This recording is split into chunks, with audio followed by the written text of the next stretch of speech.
उन लोगों का त्याग करने वाला ही श्रेष्ठ त्याग है। इसलिए हमने अभी जब पदयात्रा कर रहे थे तो तब हमने कहा, एक आदमी हमें मिला, बोले कुछ लोग कह रहे हैं ये सेक्युलर देश है। हम कहा जिनको पाकिस्तान से ज्यादा प्यार हो वो लाहौर की टिकट कटवा दो। जिनको वंदे मातरम बोलने में दिक्कत हो, जिनको भारत माता की जय बोलने में दिक्कत हो, जिनको जनगण मन गाने में दिक्कत हो, जिनको राम के राष्ट्र में रहने में डर लगता हो, उनके लिए पाकिस्तान नजदीक है। जल्दी से चलो बेटा वरना ठकरी ला दी जाएगी। ऐसे लोगों का त्याग करना ही श्रेष्ठ त्याग है। जो राम का नहीं है वो किसी, अरे जोर से तो बोलो, जो राम का नहीं वो किसी। हमारो धन राधा श्री राधा श्री राम। संतों का धन क्या है? उठाओ हम, हमारो धन राधा श्री राधा श्री राधा।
चोर न चोरी कर सके भाई बगाने का, राधा नाम अनंत है हे कावड़ा।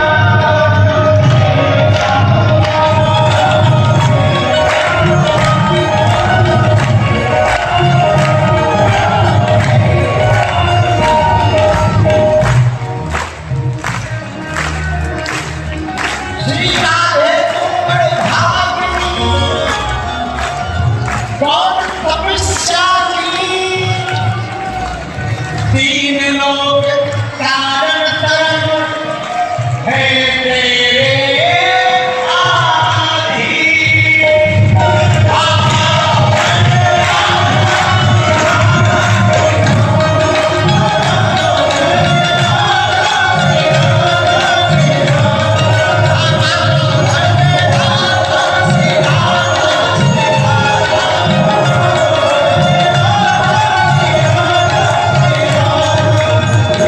आजकल बरसाने वाली की बड़ी कृपा बरस रही, पूछो क्यों? वृंदावन में बड़े बड़े महापुरुष हैं। पूज्य श्री बरसाने वाले विनोद बाबा जी, पूज्य श्री मनुपीठ वाले महाराज जी, पूज्य श्री मान मंत्र वाले महाराज जी और पूज्य श्री प्रेमानंद बाबा जी, जिनके कारण सर्वत्र में राधा नाम की गूंज उठ रही है। शिवपुरी वालों, ऐसा मौका लौट कर मिलने वाला ओ राधा राधा राधा राधा,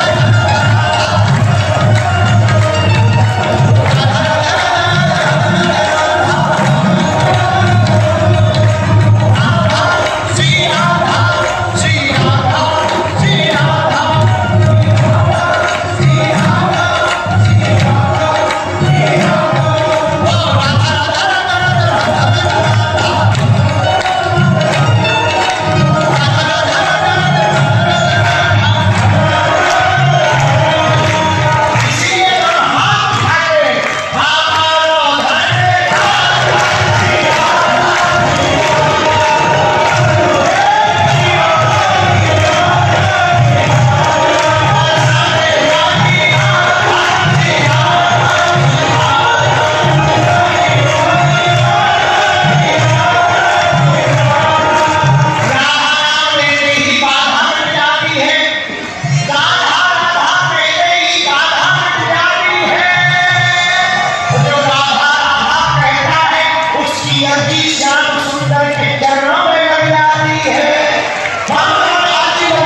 बरसाने वाली राधा राधा राधा बरसाने वाली।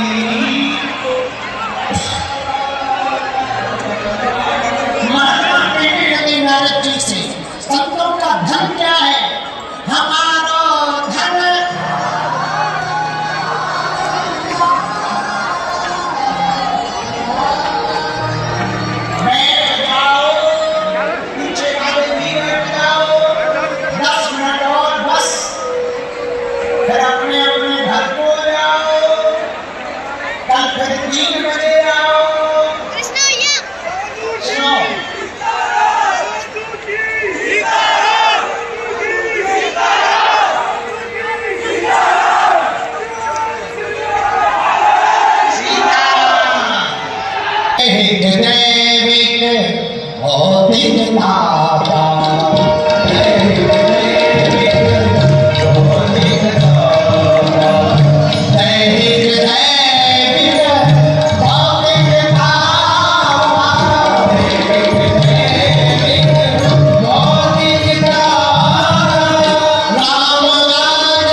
जो तीनों तापों को मिटाने की क्षमता रखते हैं वो भगवान श्री कृष्ण हैं।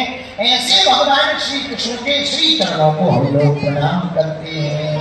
बोलो सीताराम, जोर से बोलो और जोर से बोलो।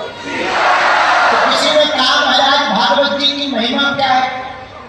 सुखदेव जी महाराज की एक चर्चा बहुत अच्छी बहुत प्रचलित है कि जब सुखदेव जी ने महाराज परीक्षित जी को भागवत की कथा सुनानी प्रारंभ की ना, उसी समय देवता अमृत का कलश लेकर के आ गए। देवता बोले महाराज ये अमृत है। सुखदेव जी बोले हम क्या करें? बोले देवता बोले महाराज परीक्षित जी को श्राप है, 7वें दिन तक्षक नामक नाग के काटने से इनकी मृत्यु हो जाएगी। एक काम करो, इन्हें अमृत पिला दो, ये मरेंगे। तो सुखदेव जी बोले ये तो हो गया हमारा फायदा, तुम अपना बताओ तुम्हें क्या फायदा अमृत पिलाने से? बोले फायदा तो कुछ नहीं है, ये जो भागवत आप तुम्हें पिला रही है हमारी यहाँ ले चलो। तो सुखदेव जी ने कहा परीक्षित जी बताओ अमृत पियोगे या कथा अमृत पियोगे? बताओ महाराज अमृत पियोगे या कथा अमृत? तो परीक्षित जी हाथ जोड़ के बोले महाराज एक बात बताओ फायदा किसमें? फायदा किसमें? बोले देखो दोनों से एक कुछ मिलेगा, या तो कथामृत या देवताओं द्वारा जो समुद्र मंथन से मिला ये अमृत। पर फायदे की बात सुनो, स्वधा का कथा लोगे, कहाँ कथा कहाँ ये अमृत? अरे परीक्षित जी कहाँ मणि और कहाँ कांच? ये अमृत जो देवता लेके आए कांच है और ये जो कथा है ना ये मणि है, मणि। बोले महाराज कैसे? सुखदेव जी समझाने लगे राजन ये मणि इसलिए है कि आप अमृत पियोगे तो मरोगे तो नहीं, ये पक्का है, लेकिन पिट गए तो दर्द में पड़े रहो, दर्द नहीं जाएगा। भाई हुआ क्या? यही तो हुआ। देवताओं को रावण खूब रगड़ रगड़ के मारता था और जैसे ही रावण घर से निकले देवताओं को पता लगा कि इस तरफ एम्बुलेंस आ गई, मतलब रावण आ गया, साफ देवता भाग जाते थे। तो किसी ने कहा देवताओं से तुम तो भागते हो, तुम क्यों रावण से डरते हो, तुम तो अमर हो गए। देवता बोले अमर तो है, ये तो पक्का है, मरना नहीं है, पर ये पता नहीं है कितने दिन कटना है।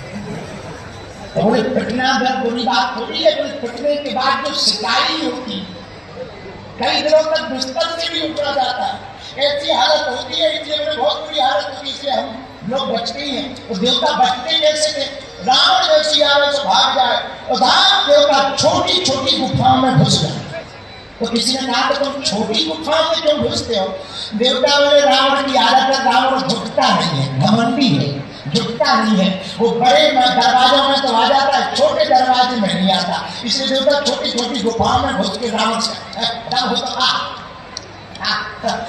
रावण कहेगा तुम अंदर हो, हमसे नहीं झुका सकते, तुम ना दम होते इधर का था फिर बताते। तो परीक्षित जी को सुखदेव जी समझाने लगे, कहाँ मणि कहाँ कांच, दोनों में बड़ा अंतर है। ये कथा है मणि, अमृत है कांच। पी लोगे अमृत मरोगे नहीं, लेकिन दुख बना रहेगा। और यदि तुमने कथा अमृत को पी लिया तो एक चक्कर से बच जाओगे। पूछो कौन सा? शंकराचार्य जी ने कहा पुनरपि जन्मं पुनरपि मरणं पुनरपि जननी जठरे शयनम्। पुनः जन्म लेना, पुनः मरना, इस झंझट से बच जाओगे। बोलो सीताराम, जोर से बोलो। सुखदेव जी ने देवताओं को वापस कर दिया, हमें अमृत नहीं पिलाना है, कथा पिलाएंगे, ले जाओ। देवता राजा भूखे वापस आए, बोले बताओ हम लोग देवता हैं, हम इतने बढ़िया अच्छे तरीके से अमृत लेके गए, हमको ठुकरा दिया। आखिर ऐसा क्या है भागवत में जो हमारी अमृत को ठुकरा दिया? ब्रह्मा जी बोले 7 दिन में देख लो, प्रत्यक्ष दिन प्रमाण सामने क्या होता है। 7 दिन में परीक्षित का देख लो। जब देखा तो 7 दिन में परीक्षित जी महाराज श्री ठाकुर जी के धराधाम को गए। सो देवता बोले भैया कुछ भी कहो, भागवत में दम तो बोलो। तब तक एक देवता वाले हैं, एक आध जगह तो किसी का भी तुक्का लग जाता भाई।